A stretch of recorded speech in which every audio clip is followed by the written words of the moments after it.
जय हिंद दोस्तों। आज हम बहुत ही इंटरेस्टिंग केस स्टोरी पे बात करने जा रहे हैं। उस केस स्टोरी में यह हुआ था कि जो हाई कोर्ट है, हाई कोर्ट के जज को ये डायरेक्शन पास करना पड़ा जुडिशियल मजिस्ट्रेट के खिलाफ, जिसमें कहा गया कि आपको अभी ट्रेनिंग लेने की, जुडिशियल एकेडमी में जाने की जरूरत है, आपको अभी ट्रेनिंग लेने की जरूरत है और आप अभी ट्रेनिंग लीजिए जाके। और स्ट्रिक्ट डायरेक्शन पास की गई जुडिशियल मजिस्ट्रेट के खिलाफ।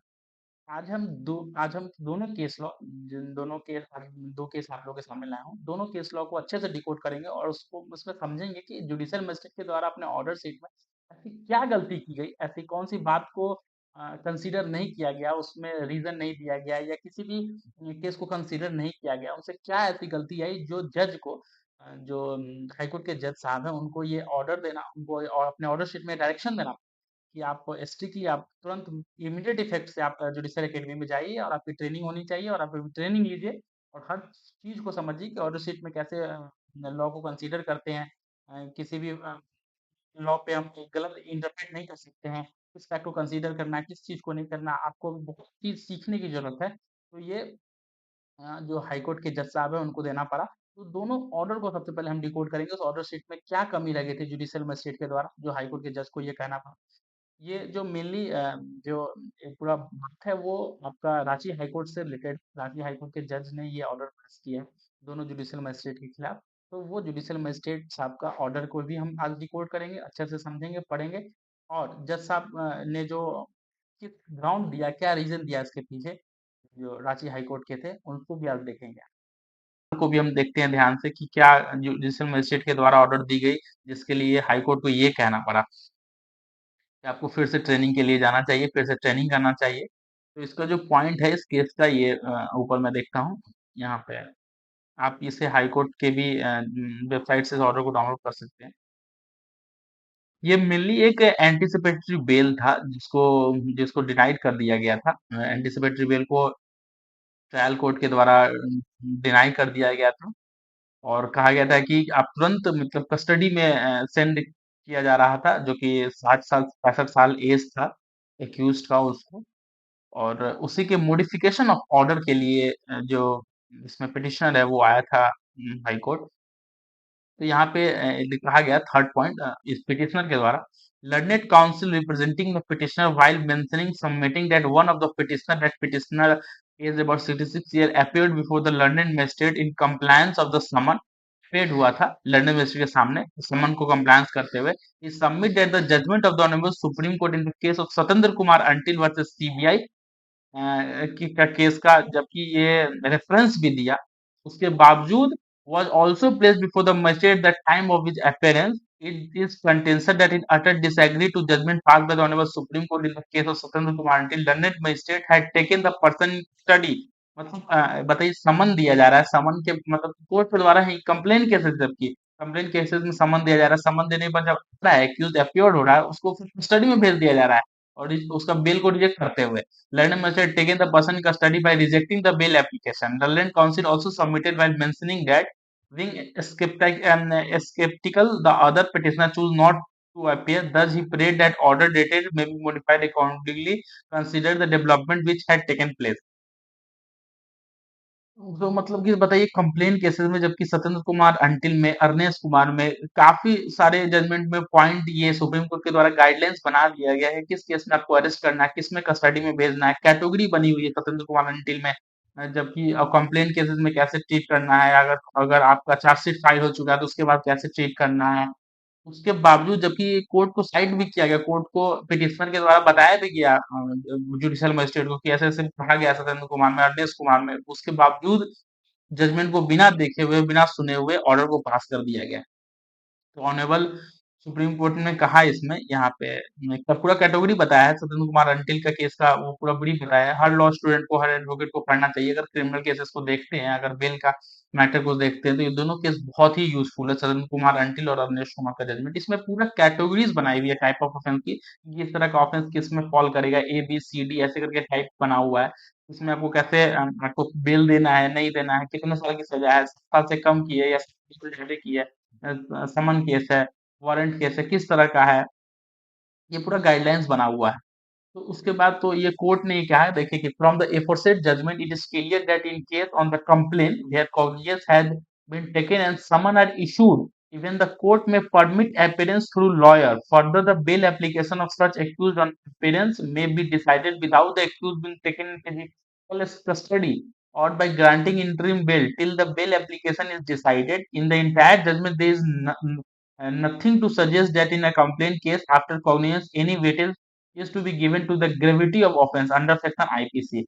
Thus, prima facie, I am of the opinion that the magistrate being totally unaware of the dictum of the Honorable Supreme Court, totally unaware है सुप्रीम कोर्ट के judgement से, पता ही नहीं है कि जजमेंट में क्या कहा गया है, कैसे कहा गया है, जबकि लैंडमार्क जजमेंट है ये क्रिमिनल केसेस का।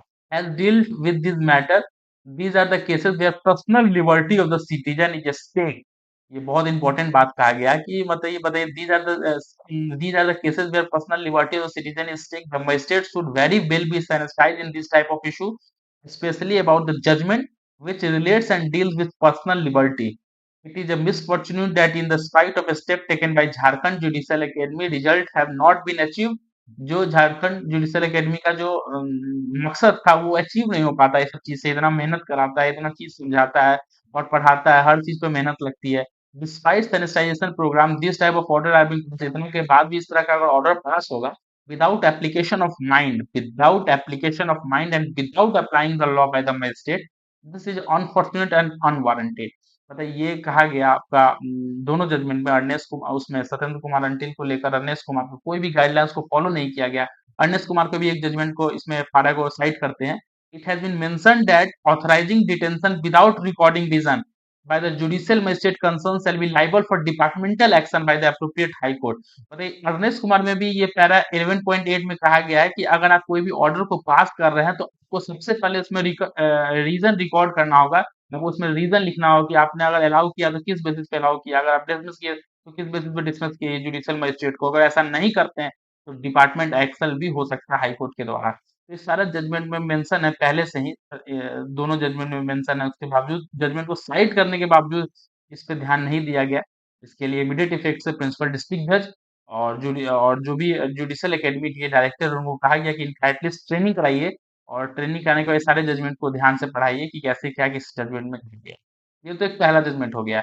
दूसरा जजमेंट पे हम ध्यान देते हैं, दूसरा जजमेंट भी हाई कोर्ट हाई कोर्ट का है, जिसमें क्वेश्चनिंग के अंदर जो पिटिशनर है सेक्शन 482 सीआरपीसी के अंदर हाई कोर्ट मूव किया था। उसमें क्या था कि जो एनबीडब्ल्यू इशू हुआ था, जो पीडब्ल्यू, हाँ ये क्या बोलते हैं, proclaim of offender, proclaim offender मतलब पीओ घोषित कर दिया था 82 सीआरपीसी के अंदर में। तो इसमें आपको हम दिखाते हैं यहाँ पे कौन सा पॉइंट है इसमें, जैसा हमने इसमें क्या कहा है।